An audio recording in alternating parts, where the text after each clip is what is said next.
Hey everyone, this is Steve Wright with SCDLifestyle.com, and you're listening to the SCD Lifestyle Podcast Solution number 7. Um, I am really excited tonight to talk with you on the phone. I got my partner in crime with me again, Jordan Reesner, and we have a great guest tonight. We have Paul from EatingSCD.com, and he's graciously come on the show tonight to talk a little bit about some stuff that he's doing on his blog, and it's going to be a great conversation, so I hope you enjoy. To get kind of started, I thought that what we could do is have Paul maybe give us a little intro about, where he's coming from and where he's at right now, so you guys can get to know him a little better, and then we'll go from there. So, Paul, you want to take it away? All right. Thanks, Steve. Well, I'm kind of an old timer as far as Crohn's goes. I was diagnosed when I was about 17, which was put me at 1983. Um, so I've had it for a long time. It was really bad in the beginning and had to have a couple surgeries. I was at my first surgery. It was so bad. I was down to just 85 pounds. I was looking pretty bad. But that surgery really turned things around for me. In the next year, I grew 6 inches and almost doubled my weight. So that surgery was the right thing to do. Had a second surgery about 4 or 5 years later, and have been fortunate since then to not need that kind of intervention. I tried Pentasa a long time ago, and that just made me sicker than a dog. So I kind of gave up on medicines for Crohn's. And of course, a lot of new ones have come out, and I haven't kept up with my doctoring. But when I did go to get established with GIs in the places that I lived, they wanted to put me on Imuron and things like that, and I just wasn't willing to accept the risk of what could happen with Imuron. I was more willing to accept the risk of doing nothing and just having Crohn's disease. Um, and then in about 2007, or no, I'm sorry, a long time ago, 2004, my nephew told me about this guy he worked with who was on this diet and swore by it for his Crohn's. So, and that, of course, was the SCD. And funny thing was, the link he gave me didn't work. For some reason, breaking the vicious cycle.info was down for months, it seemed, and I finally got to it, and finally read about it, and was shocked about all the stuff I'd have to give up if I wanted to do it. But um, it really made me think about how much effect Crohn's had in my life, and um, what kind of anxiety I'd gotten used to dealing with being in public. You know, you just you see the world as as a series of toilets and restrooms, and hope you can make it there.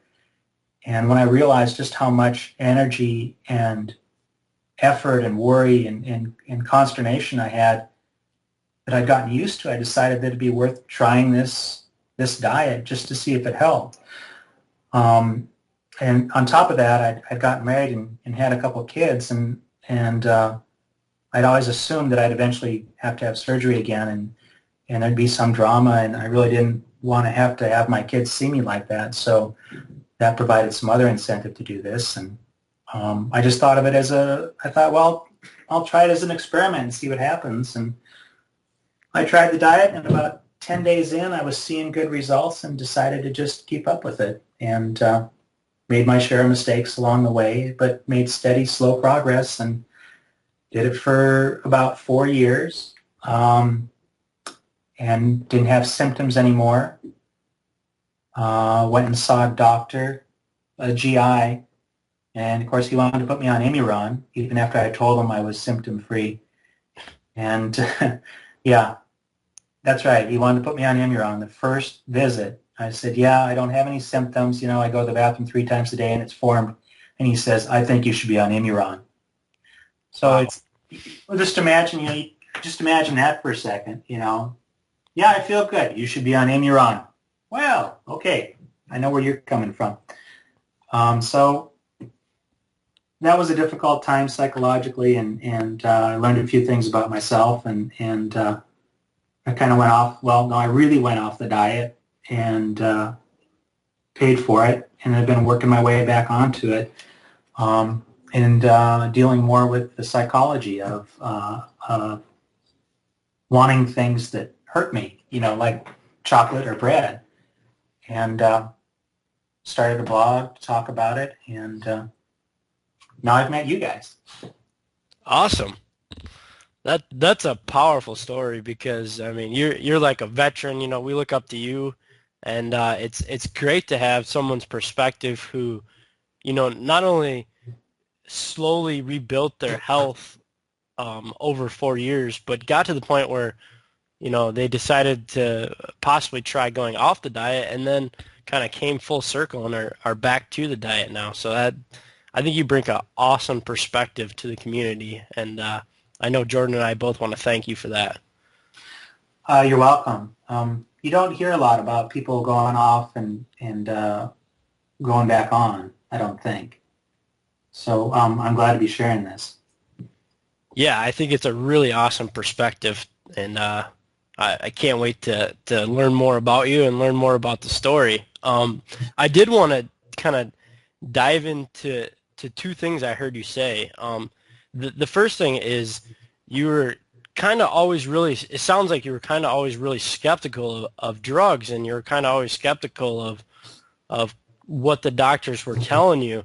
And I'm just curious because, prior to the SCD, I tried every, drug, no matter if it was for, IBD problems or for anything. I would just try it because my doctor, said, here, take this. So I'm just curious, where did you kind of get that skepticism from? And, how did you kind of grow up with that? Well, I don't think I was taught that sort of skepticism. My mother was a nurse in training when she married my dad, and stopped that to be a mom. And both of my sisters are lifelong nurses. So there's in my family there's sort of a tradition of respect for the medical community, and I still have that, but not all of the ideas of the medical community, of course. I guess what helped facilitate my skepticism were two things. One is that after the bad time when I was young and had to have surgery, after that, I did not have a problem keeping on weight or things like that. It was mainly I just had to have bathrooms readily available.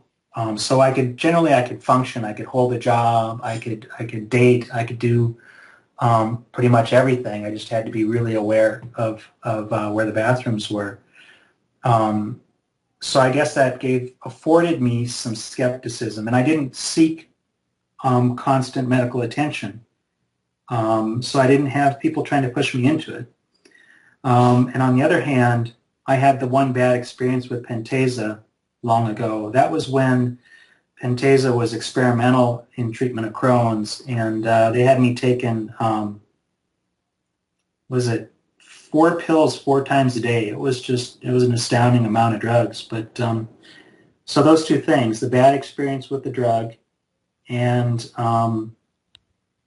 not needing constant medical attention. So those are probably what allowed me to be skeptical enough. But of course, the irony is that I was never skeptical when they told you that diet did not affect the disease. Right. Yeah, and I think that's the reason why I kind of wanted to touch on that real quick was, that was pretty much, as far as I can figure from my story, the reason why I ended up where I am today is basically long-term abuse of antibiotics that, doctors never questioned how long I'd been on them, and, by golly, they were giving me 50% results, so I figured why not just pop a pill? So I think that's a big problem in the IBD community, and I think I don't know, it's cool just to get another perspective, because I know for a lot of us, even when it comes to our decisions around food or shopping, we just want the quick fix, the quick pill or the quick buy. So Well, my conclusion about the Western medicine as a whole is that they they were very good at saving my life. They did it on several occasions. I needed them, and they literally saved my life, kept me from dying. And they're very good at that. But as far as quality of life, they're not so good at that. At least not in my situation. Yeah, yeah, they are. I mean, I don't mean to like try to be bashing the medical community here either, but they are very, very good at saving people's lives, and they have done a lot of great work. But I definitely agree that we still have it's not an exact science when it comes to working on getting that quality of life and long-term health there. I don't think. Well, I think the system's broken. I think that obviously virtually anybody that wants to be a doctor wants to help people. So it must be the system that's broken. I mean, you think about you go to a doctor and you see all these different doctors, and it's hard to be treated as a whole versus as a collection of symptoms. Yeah, yeah. I would probably tend to agree with you there. There's a lot of areas we could dive into, and I think we should definitely explore that maybe on a future podcast. But for fear of getting too deep too fast here, I think that might actually kind of bring us around to something that we kind of talked about beforehand that we wanted to bring up on the show tonight was this decision tool that you created, and it's a free resource. It's great. I really encourage everybody to check it out. We'll obviously put a link up at the end of the call, and it's a tool that you've created, Paul. And I guess can you kind of share us? It really ties into this doctor and drugs and everything. So can you share with us how this came about? What happened? Well, the irony of this decision tool I made is that I didn't make it in order to decide whether or not to start the diet, which is what you would think I would make it for. But I made it for when I was having that encounter with the doctor that was suggesting I go on Imuron. Through that whole process, what I had hoped for was that I would go on this diet, and essentially it would cure me. I would go see a GI. He would do a colonoscopy, and he would say, "You don't have Crohn's disease," and then I could tell the world about it and tell them how great this is. So that was sort of my goal and what I was hoping to achieve. And of course, that's not exactly what happened. I mean, I achieved health, but the doctor still wanted to put me on Imuron and still saw active Crohn's disease, even though I did not have symptoms. He did call it mild, however, in the defense of the diet. So I still was happy that there was definite improvement. It just didn't match what I had set up for myself to achieve. And as part of dealing with this medical professional and questioning myself about the diet, I decided to make this tool where I just laid out a little spreadsheet that had all the possible treatments or courses of action with relation to Crohn's, including doing nothing, including the specific carbohydrate diet or surgery or the various drugs. And I listed out benefits, side effects, potential risks, and any kind of notes that might affect it. And that really solidified the feelings I had already. It really sort of codified them and put them down on paper and made them easier to see and add up and generate a sum. So that's why I generated that. It was an exercise for myself, and then I realized that could be useful for other people. And so I just stripped out all the stuff I put in there, my specific stuff, and then stuck it on the web. Yeah, that's awesome. That is really awesome, and I want to thank you for all of us who use your website for having so many awesome resources on your resources page. And I kind of want to back up for a second because I heard you say something that I think a lot of the listeners maybe might have this same idea going on. Where, correct me if I'm wrong here, but you said that after roughly 4 years on the diet, you were basically, as far as you could tell before going to a doctor, you were symptom free. There was no more anything going on. But then when you went to um, the doctor, per the clinical diagnosis of Crohn's disease, said, "Well, hold on, Paul. According to my clinical book here, you still have a disease." Is that kind of what happened?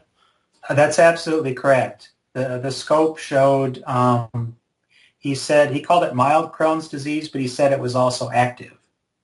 Okay, but you were living at that time in on the SCD diet with absolutely no symptoms of Crohn's disease. I thought I was in remission, and as a matter of fact, that's what I had in the header of my website was something like achieving remission with a specific carbohydrate diet. And clinically speaking, I was not in remission. I was asymptomatic, meaning I didn't have any symptoms. Okay. And I think that's really big because you kind of talked about how that really kind of it sounded like it was kind of a bummer to you and kind of a setback when you got that clinical diagnosis of asymptomatic. And I think that's really important because it kind of goes back to what Jordan and I talk a little bit about, which is kind of defining your health goal, like defining what you want. And you really actually defined yours. You said, I'm going to fix Crohn's with the SCD diet, and I'm going to go into this office, and I'm going to have this doctor, prove it right there in black and white that I don't have it anymore. And Absolutely. which I think is awesome, and I really want to commend you for having a health goal and really driving towards that. That's huge. And I do want to point out that I think it's, once again, it kind of goes back to that medical community, right, where I think everyone probably has the goal of completing this diet at some point and then hopping back into the old Western ways. Maybe for a lot of people that's their goal. But it's really curious to hear people's stories for me because I'm not as far along in the process about how you were living awesome symptom free, and then we still we're using this thing called diet that nobody recognizes, but yet we still step back into that battleground room with the doctor and try to get our validation. Yeah, exactly. That's a good way to put it. I was seeking validation from the doctor. And I had it in front of me every day when I was not worrying about bathrooms anymore, or I'd leave the house for half a day and not use the bathroom, not even think about a bathroom. But I still wanted that doctor to validate for me, even though I was feeling awesome. And that's really an unfortunate psychological tick, I guess. Yeah, and I don't think you're alone because I think that's something that everyone who's doing SCD, I think, deals with this in one way or another. It might not be your exact situation, but I think for a lot of us, it's having a doctor who maybe doesn't really support SCD or maybe says, well, diet doesn't matter, or yeah, go ahead and try your funny diet, and he's secretly, it feels like he's laughing at you in the room. So I think that's the same sort of thing going on there. So I just want to kind of bring that up while we were talking. I had a different doctor actually roll his eyes at me. Oh, man. Well, it was before I started the diet. It was the fall of 2004, and I just lost my job, and I was stressing out over that really bad, and it sent me into a flare. So I had to go to the hospital overnight, and so the GI came in, and he was suggesting that I go on something. And I told him I'd had a bad experience in the past, and he said, well, why don't you try, what's one of the lesser drugs? Can't even think about the name, but a less aggressive drug. And I said, well, actually, I'm going to try this diet that I've been reading about and see if that does anything. And he literally rolled his eyes. And boy, talk about being pissed. I was mad. Yeah, that it's so unfortunate that happens to so many people, and I think that's almost like the beginnings of when we want to kind of seek validation and come back at the community. I think maybe later on, as you secretly plot your health goal, you're like, man, I can't wait to walk in there and shove it in their face.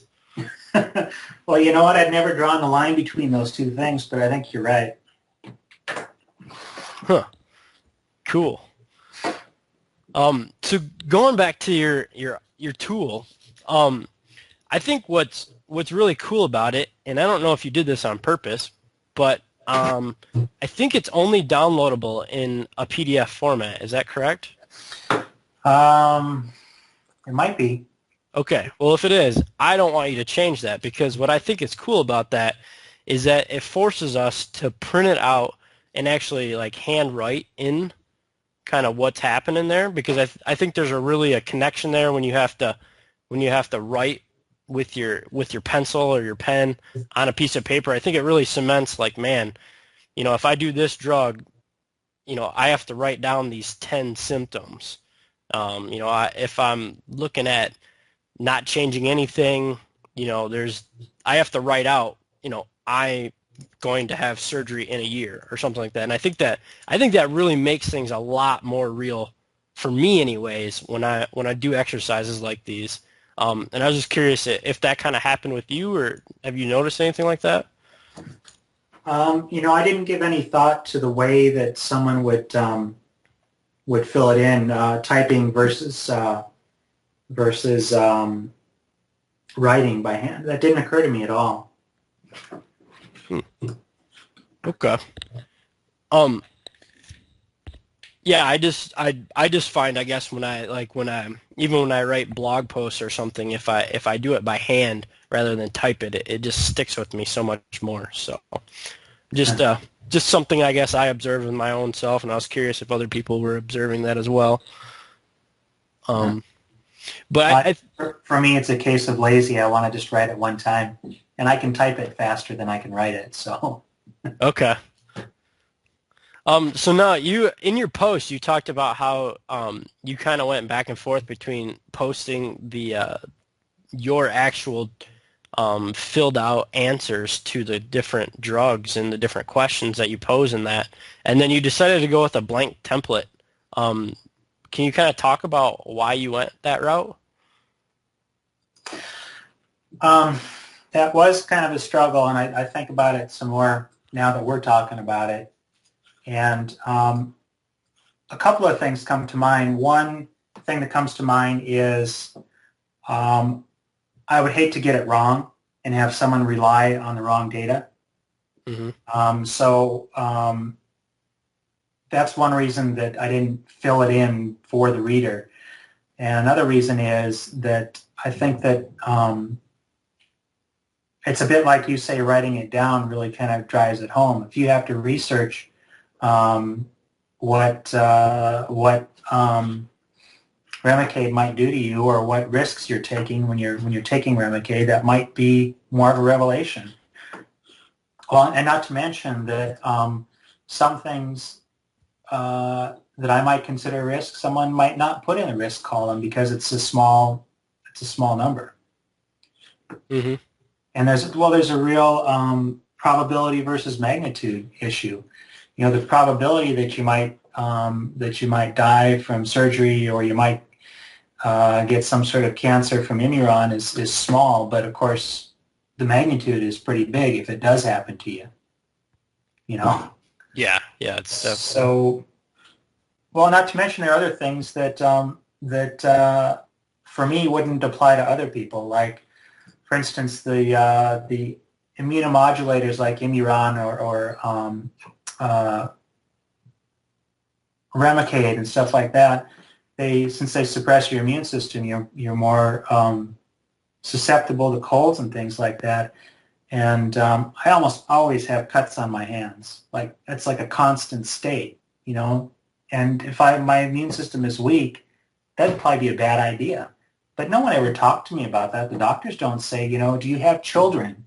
Do your children go to school and bring home all kinds of stuff? Do you have cuts on your hands all the time? They don't talk about that. They just say, you should really be on Imuron. And it's just, they just don't get it. And so those things don't show up on the drug sheets or talks with your doctor. Yeah, that's so true. And I kind of want to press you a little bit more just for um can you name a couple more risks that you think, like such as what you just named with the cuts on your hands, that maybe we never heard of, or maybe we haven't made the connection yet that you have? Um, I'm looking at my filled in thing now. Okay. Oh, well, like blood tests have to be performed frequently with all immunomodulators like Imuron and Remicade. Well, and that should send a bell off in your head. They're not just checking the drug level in your body. They're checking the effect it's having on your kidneys or your liver, or what's it doing to your bone marrow. I've got that listed for both Imuron and Remicade. Um, Humira, for instance, requires close monitoring for tuberculosis. That's kind of scary. You could get on this slippery slope. Let's say, and I understand that many people don't have a choice, and I'm not trying to come down on those people, but let's say you take Imuron, and that causes you get a skin rash from it. So then you need to start treating that skin rash. Well, that could generate another problem. For instance, maybe you're treating a skin rash with a steroid, like a topical steroid. Well, that'll thin your skin. It's just all these things can pile up and get worse and worse. All these sort of peripheral things can happen. So that's why I wanted to try and avoid taking drugs. That's why the risk of just having Crohn's was preferable to me than dancing on that slippery slope. Wow. Yeah, that's some amazingly hard facts right there. And yeah, I definitely don't want to get down on people who are, forcefully on drugs, or need them at this point either. But I do want to urge people that maybe haven't ever thought about the idea of diet helping them, or maybe our symptom. We talk to people every once in a while who, they're symptom free. Why would they ever care? Why would they ever want to get off these drugs? Because this one drug is taking care of all their problems. And I think that's that's a big skepticism I have too. Is, it's great today, but like you said, the slope is very steep if you run into a problem tomorrow. And once you're on, one drug counteracts the next drug counteracts the next, and it gets messy fast. So I do want to, at this point, urge everyone, if you're listening and you haven't tried the diet yet, just give it 30 days. Just see what happens if you're still skeptical on whether or not diet modification is on par with any of these drugs. I mean, there's 3 people on this call right now that firmly believe that. So, I mean, 30 days, the side effects of the SCD diet are nothing but up. And I guess maybe you'll have to learn how to shop and spend some more time in the kitchen, which, it was a bummer for me when I learned about the diet, but you'll get over it. Well, one of the upsides of the SCD is you eat better than other people do. Your food is just better because it's made from real things. Yeah, I totally agree. I tell everyone my tagline is I eat like a king. Like they're like, oh, you can't have this cookie, or you can't have, grilled cheese anymore. And I'm like, man, you don't even know. I eat like a king. Well, yeah, you guys have talked about it in other podcasts. So you'll show up somewhere with your cooler and you eat something, and everybody's interested in what you're eating because it looks better than whatever they're eating. Oh yeah. I have to throw in, I talked about this on a blog post a long time ago. I can't even remember when now, but it's something I like to call my grocery shopping empathy session that I have every week, where I go get groceries and I'm walking around and I feel like I know a secret that nobody else knows.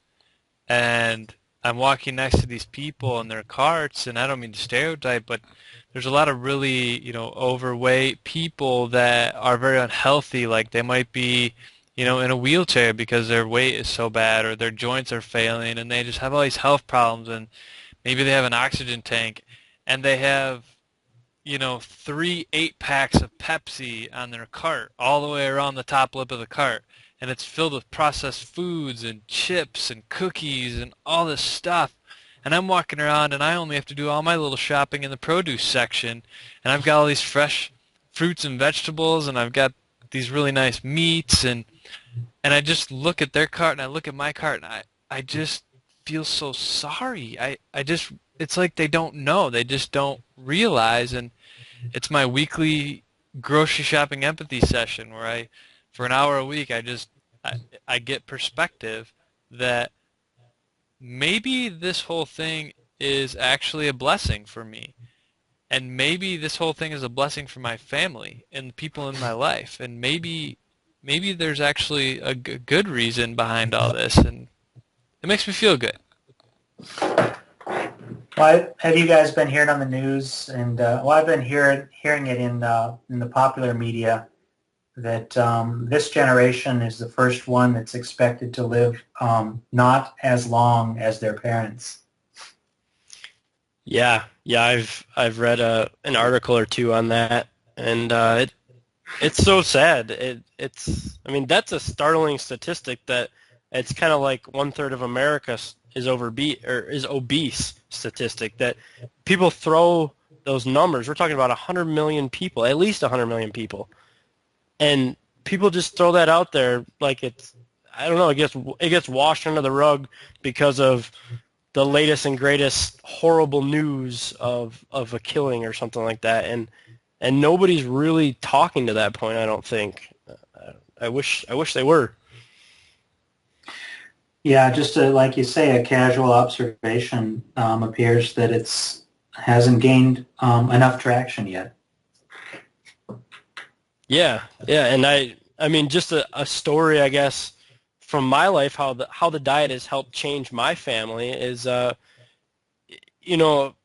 my sister has been suffering from horrible headaches, like just horrible headaches, like every day, basically, for years now, and I can't remember the name of the really bad headaches you get, but they're basically like debilitating, and you got to be popping pills and migraines. Duh.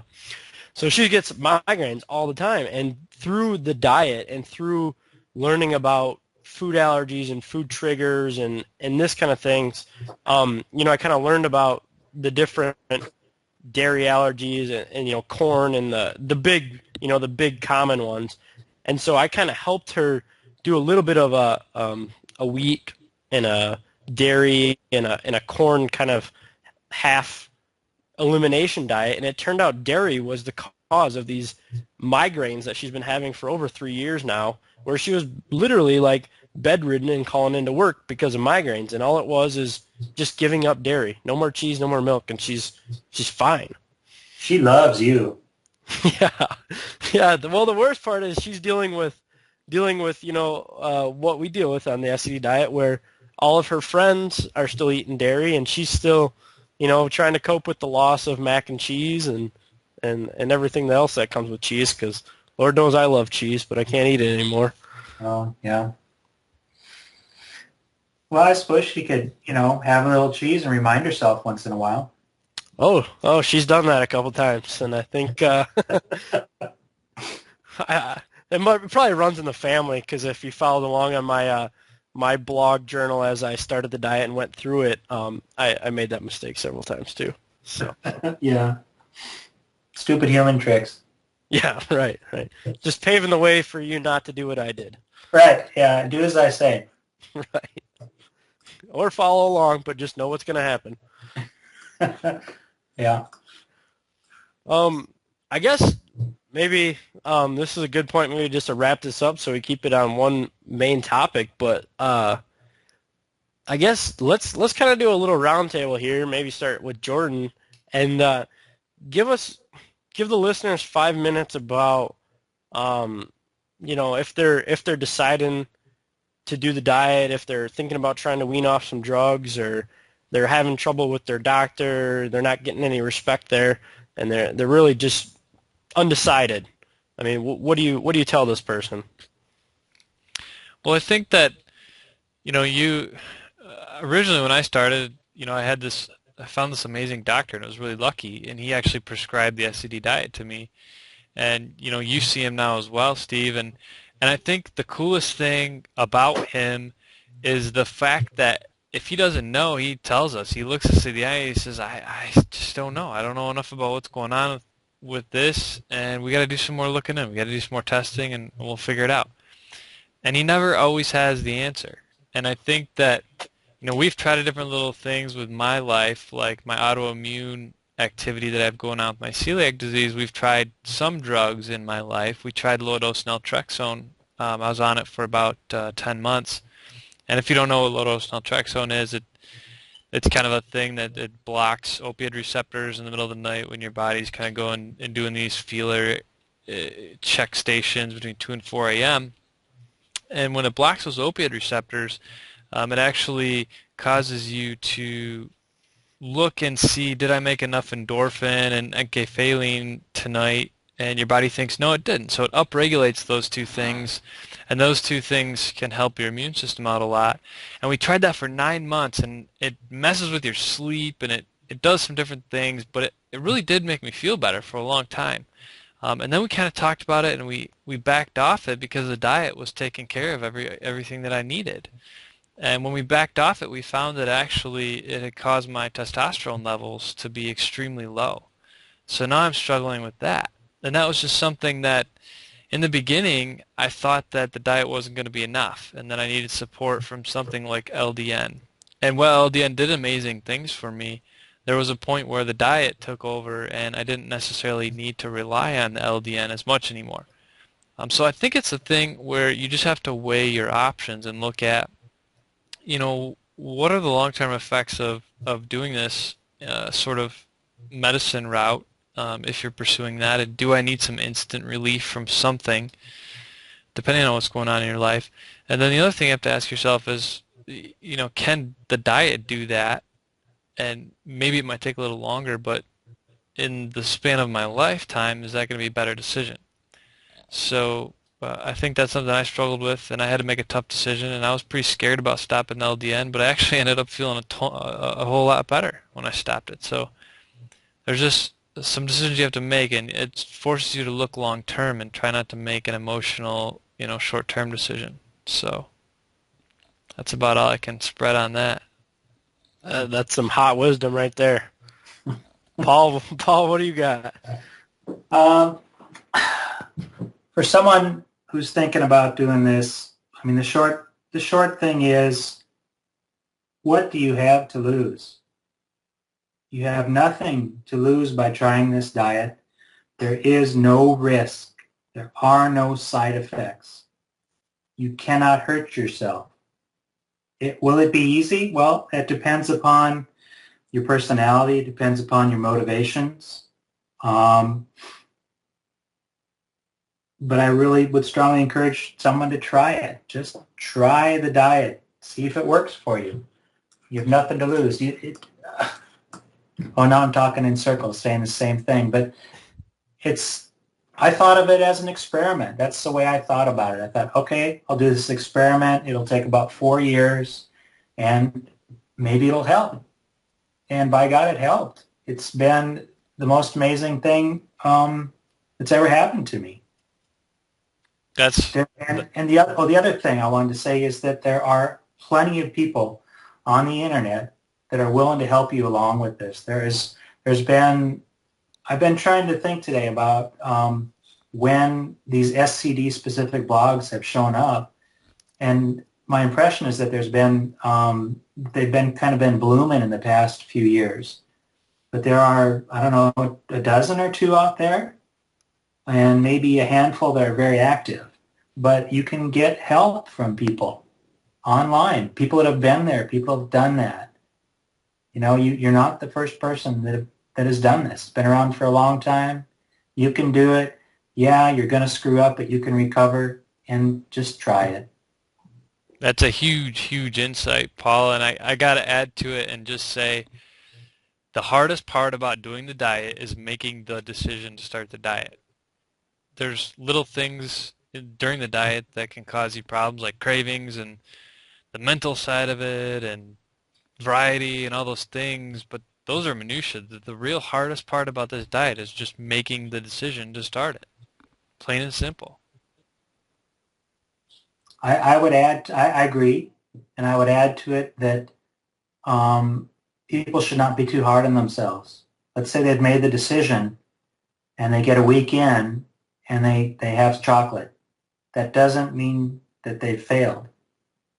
They're just human, and they should try some more. Yeah, I can't agree with you enough on that, Paul. I mean, we are all human. We all try our best, just like doctors are trying with your best interests. But not everything, whether you can control it or you can't control it, goes the way you want it to go, and you can't beat yourself up for that. I mean, if you have a long-term plan, you've decided to do the diet, you've decided to, say you're on several drugs, you decide to do the diet, and you say, okay, I got 2 years to modulate off these separate drugs and give the diet time to work. And as long as you're marching towards that future, yeah, there's going to be ups and downs, and I think we talk about that a lot, but just keep your eye on the prize. I agree that drugs are needed in some places, and I'm sure if you talk to Jordan face to face, he's never going to be able to say whether or not he needed LDN or he didn't need LDN, but it did help him for a while. But I think that's kind of going back to where Paul was coming from, where I think you should be skeptical of any one answer that lasts forever. If someone tells you could be on something that man created forever, whether that's margarine or whether that's some kind of pill that they deliver in a bottle, um, just be skeptical of that and see if you can't work at it from a natural angle. Take it all in stride, modulate your doses down, work with your doctor, and maybe try to find a doctor like we said who's willing to not just spit out answers that he thinks you want to hear, and he's willing to, play ball with you and talk with you about issues that you might be going through related to the diet or even stuff you Googled on your own. So Here's maybe this will put it in a real fine point for some people that are thinking about doing the diet. How would you like to trade bathroom time for kitchen time? That's what doing the SCD is about. That's awesome, Paul. that's what the book should have been called. The big trade? Yeah, that's awesome. That is a great analogy. I think we got to end with that. Awesome. Trade your bathroom time for kitchen time. All three of us made the trade. You just heard from Paul, who, he made the ultimate trade and he won. So, thanks for listening tonight. It's been listening to the SC Lifestyle Podcast Solution number 7. Our guest was Paul from eatingscd.com. And, yeah, I'm Steve Wright and Jordan Reeser on the phone. And if you're looking to, trade that time and you want some basic help in the kitchen, or you want to learn more about the mental side of the diet and how we did it, I encourage you to check out our book at sclifestylebook.com. Thanks for listening.